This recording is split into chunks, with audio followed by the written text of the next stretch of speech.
Siapkan dop alias bagian kepala shuttlecock. Itu loh yang biasa buat main badminton. Bahannya terbuat dari gabus. Lubangi bagian tepi dop sebanyak 16 lubang. Fungsinya untuk tempat menancapkan bulu-bulu shuttlecocknya. Nah, bulu-bulu shuttlecock bakal dipasang menggunakan alat bantu ini nih. Sesuai standar, bulu shuttlecocknya ada 16 helai ya. Agar melekat kuat, bagian pangkal bulu harus dilem dengan dop, biar bulunya nggak mudah goyah atau lepas.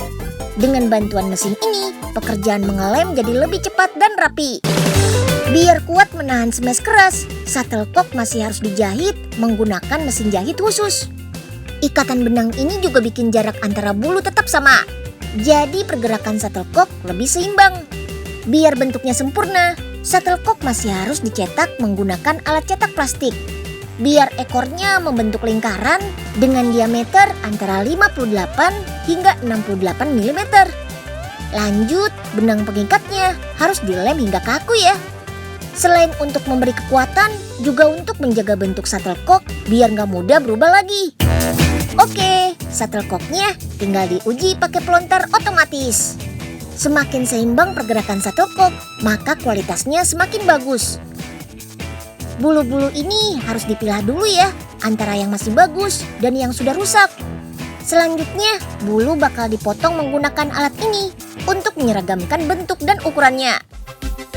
Nah, selain bulunya, keluarga unggas juga punya banyak manfaat nih buat kita. Mulai dari telur hingga dagingnya. Tonton episode unggas-unggas unggul sampai habis ya. Si Unyil, yuk kita kemon. Ingat telur bebek, pasti ingat telur asin. Kuliner legend yang sudah akrab banget sama orang Indonesia. Nah, sekarang ada nih inovasi telur asin yang mengandung omega 3. Enak dan sehat. Untuk membuat telur asin, haluskan dulu batu bata merah. Serbuk halus batu bata ini gunanya untuk melapisi atau menutupi telur bebek. Ayak dan saring biar serbuknya halus dan daya rekatnya kuat. Setelah itu tambahkan garam secukupnya. Sekarang larutkan 10 ml atau 2 sendok makan asap cair ke dalam 1 liter air matang. Asap cair adalah hasil kondensasi atau pengembunan uap hasil pembakaran kayu. Cairan ini banyak mengandung senyawa fenol yang bisa menjadi pengawet alami.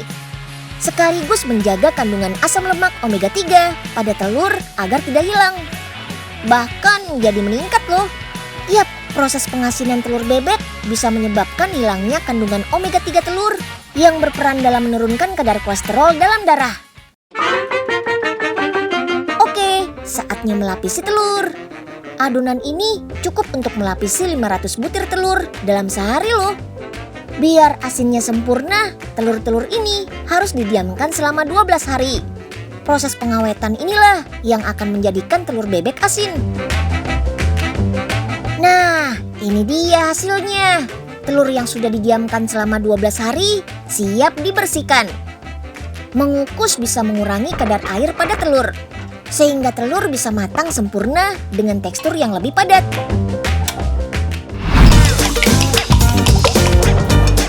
Bukan cuma telur asin, telur bebek juga bisa disulap jadi mie telur kayak gini loh. Nih, Kak Vena mau jelasin bedanya dengan mie telur biasa. Nah, sahabat Unyil, ternyata kedua mie yang saya makan ini berasal dari bahan yang berbeda. Yang pertama dari telur bebek dan yang kedua dari telur ayam. Kalau dari rasa sih lebih gurih yang menggunakan telur bebek dan juga lebih kenyal, terus warnanya lebih kuning. Yap, ini karena telur bebek mengandung lebih banyak lemak dan lebih sedikit minyak pada bagian kuningnya. Putih telurnya juga lebih asin. Kalau dijadiin mie, gurih banget nih. Apalagi kalau diolah jadi bola mie crispy warna-warni seperti ini. Dijamin lagi deh, pewarnanya berasal dari bahan alami. Semua mie ini kita rebus terlebih dahulu. Cukup 2 menit ya, supaya nggak terlalu lembek. Oke deh, sambil menunggu matang, kita bikin adonan basahnya dulu yuk. Campurkan tepung terigu, penyedap rasa, dan air. Aduk rata deh. Sip, mie-nya tinggal dimasukkan ke dalam adonan basah supaya bisa menempel saat dibentuk bola-bola. Biar mematangkannya gampang, bikinnya pakai alat masak takoyaki ini ya. Supaya nggak gosong, kita bolak-balik nih crispy-nya. Untuk lengkapnya, Unyil juga mau bikin dumpling nih. Dengan isian daging ayam, cincangan bawang putih, garam, gula, kecap asin, dan saus tiram. Tinggal diiriskan ke kulit dumplingnya dan dibentuk bulat. Terakhir, rebus deh. Kalau sudah mengambang, artinya sudah matang. Sip, plating sesuka hati ya. Dan mie telur bebek crispy siap dinikmati sebagai kudapan saat bersantai. Pembuat mie telur bebek ini ada di kota Bandung loh. Yuk kita intip ke rumah produksinya, come on. Cara membuatnya simpel kok. Cuma membutuhkan campuran tepung terigu, telur bebek, dan air. Sip deh, masukkan tepung terigu dan campuran air yang sudah larut dengan telur bebeknya tadi ke dalam mesin penggiling ya. Selain mie original, ada juga yang ditambahkan bubuk charcoal atau buah bit. Dalam sekali pembuatan, rumah produksi ini bisa menggunakan kurang lebih 15 kg telur bebek untuk 150 porsi. Proses mixing ini berjalan selama 5-10 menit sampai adonannya menyatu. Lanjut, kita giling adonan sampai benar-benar pipih. Jangan lupa taburi tepung tapioka supaya nggak lengket ya. Proses penggilingan dilakukan berkali-kali sampai adonannya pipih. Sip, adonan yang sudah pipih bisa kita bentuk menggunakan cetakan mie deh. Gampang banget kan buatnya. Karena mie ini fresh, penyimpanannya hanya bisa 2 hari di suhu ruangan. Kalau di kulkas dalam keadaan kering dan masih di kemasan atau wadah lain, bisa tahan sampai 1 minggu.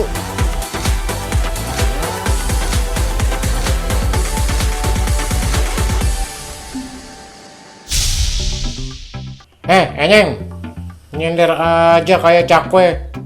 Udah laku belum nih mie baksonya Oga? Hah? Belum nih bos, Enyeng udah mangkal dari tadi pagi. Cuma belum ada yang beli bos. Makanya jangan mangkal, Nyeng. Emang kayak di kondangan, tukang baksonya didatengin melulu. Udah, ngider sana. Iya bos, siap. Nah, ini nih Den, usaha baru Pak Oga. Wih, keren banget nih Pak Oga. Jadi juragan mie bakso ya sekarang.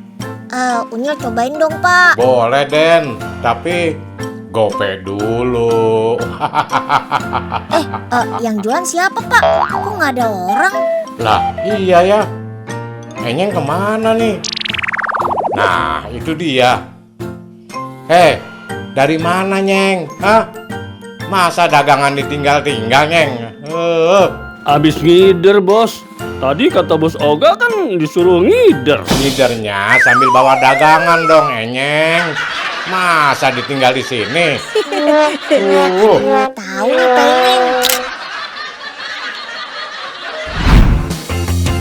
Dendeng itik ala bio. Enak loh. Agar gampang diolah, tulang itiknya dicabutin dulu nih. Semua bumbu diulek biar aromanya keluar dan tekstur bumbunya masih agak kasar. Dendeng itik berbumbu ini siap dijemur kurang lebih seharian sampai dendengnya keras dan kering kayak gini nih. Nah, biar makin nikmat, kita olah jadi dendeng itik ala bio mozzarella yuk. Bahannya ada dendeng itik ala bio, tepung terigu siap masak, telur kocok, dan keju mozzarella pastinya. Dulunya dendeng hanya terbuat dari satu jenis daging saja, yaitu daging sapi.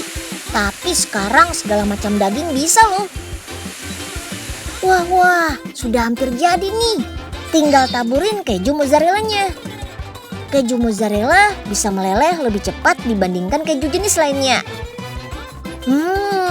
Dendeng itik mozzarellanya sudah siap nih.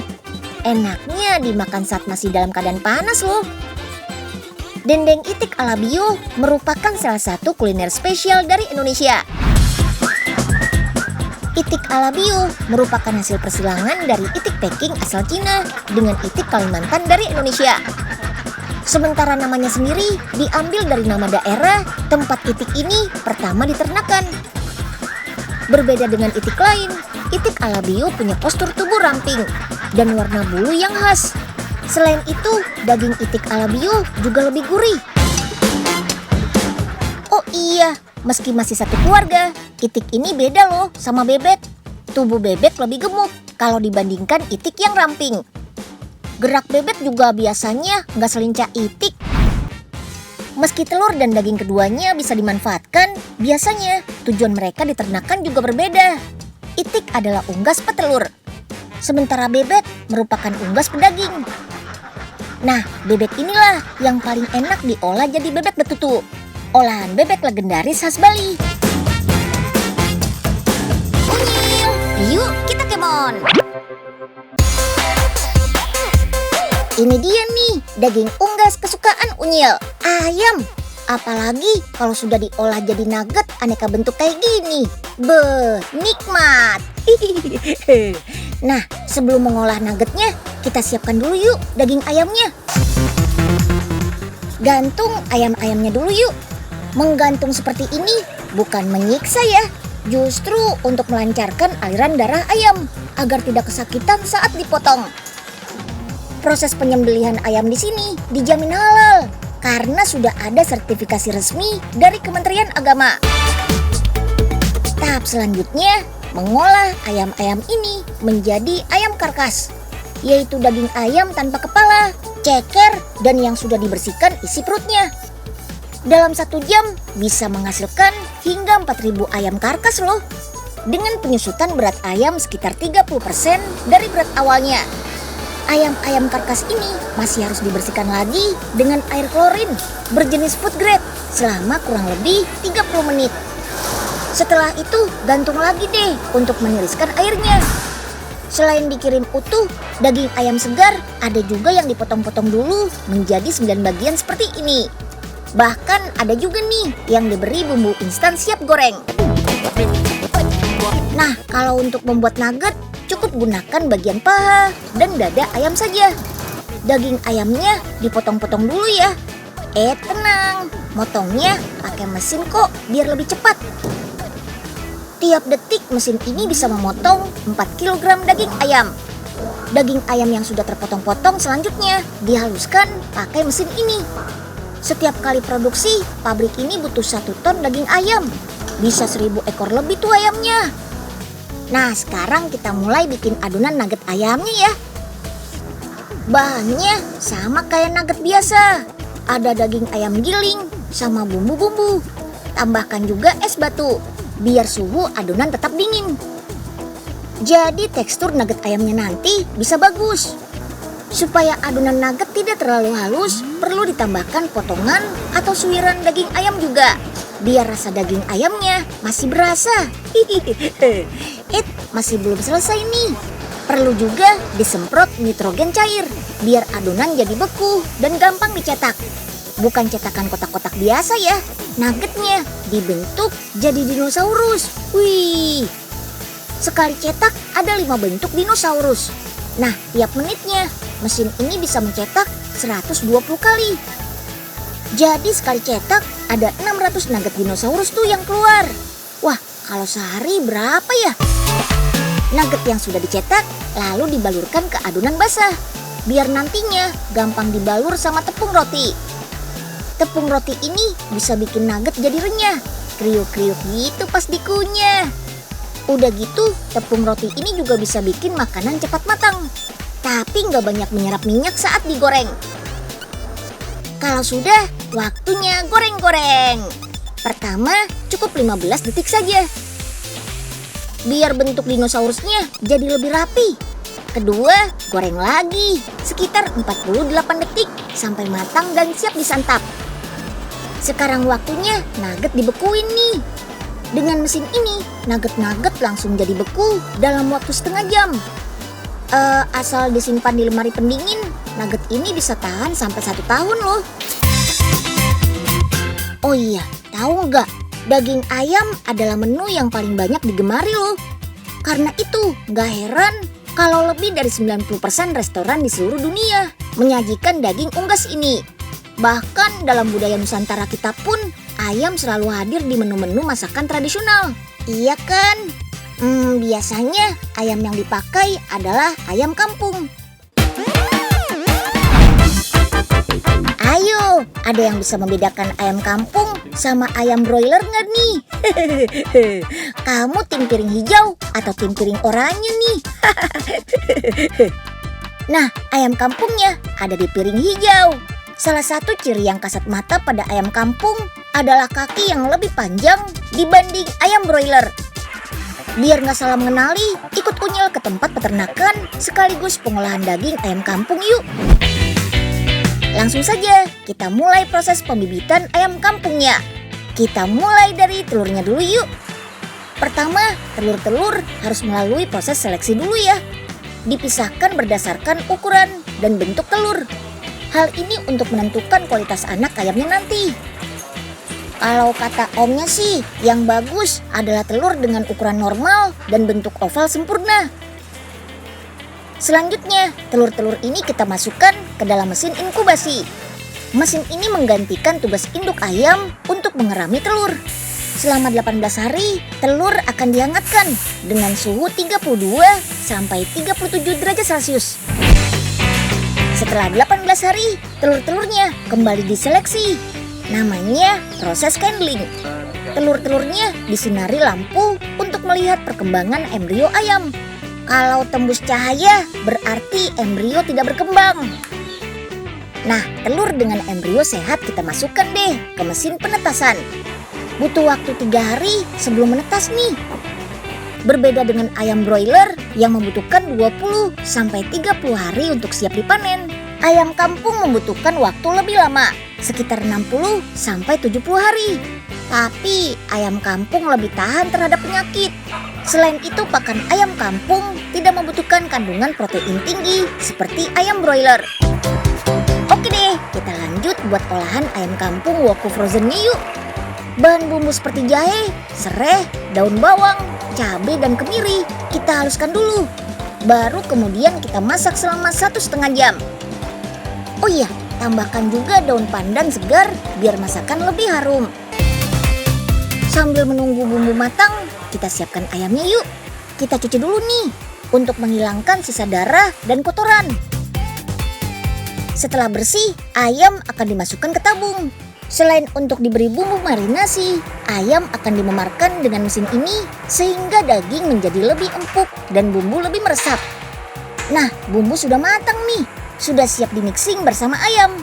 Proses mixingnya sendiri butuh waktu sekitar 15 menit. Baru deh, setelah bumbu dan ayam tercampur rata, ayam kita packing dengan plastik anti panas. Sebelum dipasarkan, ayamnya kita rebus dulu nih selama 2,5 jam sehingga bumbu bisa meresap ke daging. Teknik memasak ayam kampung memang membutuhkan waktu yang lebih lama ketimbang ayam broiler. Oh iya, ayam kampung woku ini bisa tahan 5 bulan loh jika disimpan di dalam freezer. Nah, karena daging ayamnya sudah matang, proses penyajian ayam kampung woku ini gampang banget. Cukup panaskan di wajan atau menggunakan microwave. Selain memiliki tekstur dagingnya lebih kenyal, olahan ayam kampung juga punya kandungan lemak yang lebih rendah dibanding ayam broiler loh. Kandungan proteinnya juga cukup tinggi. Daging ayam kampung adalah penghasil protein tertinggi setelah daging sapi. Wih, bagus banget nih buat pertumbuhan dan perkembangan tubuh kita.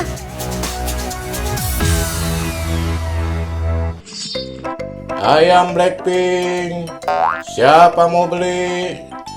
Kulitnya hitam, dagingnya pink. Wah, Auga, jualan ayam nih sekarang. Tapi ini kan ayam kampung, Pak, bukan ayam negeri. Sembarangan ngatain ayam Pak Oga kampungan. Biar hitam begini, Pak Oga belinya di kota, Den, bukan di kampung. Maksud Den Unyil bukan tempat belinya, Bos, tapi jenis ayamnya. Iya, Pak Oga. Coba dicek nih, ayam negeri apa ayam kampung? Tuh, coba pegang. Waduh, Bos, Awas, Neng, jangan sampai kabur. kalau ini bukan ayam kampung apa ayam negeri, Bos. Jadinya ayam kabur nih, Bos. Yuk, kita kemon. Yuhu, itu dia info soal unggas-unggas unggulnya. Teman-teman tim mana nih? Tim bebek atau tim ayam? Dua-duanya sama-sama lezat dan bernutrisi kok. asal diolah dengan cara yang benar dan dikonsumsi dalam porsi seimbang ya. Sampai jumpa dalam episode Si Unyil lainnya. Dadah!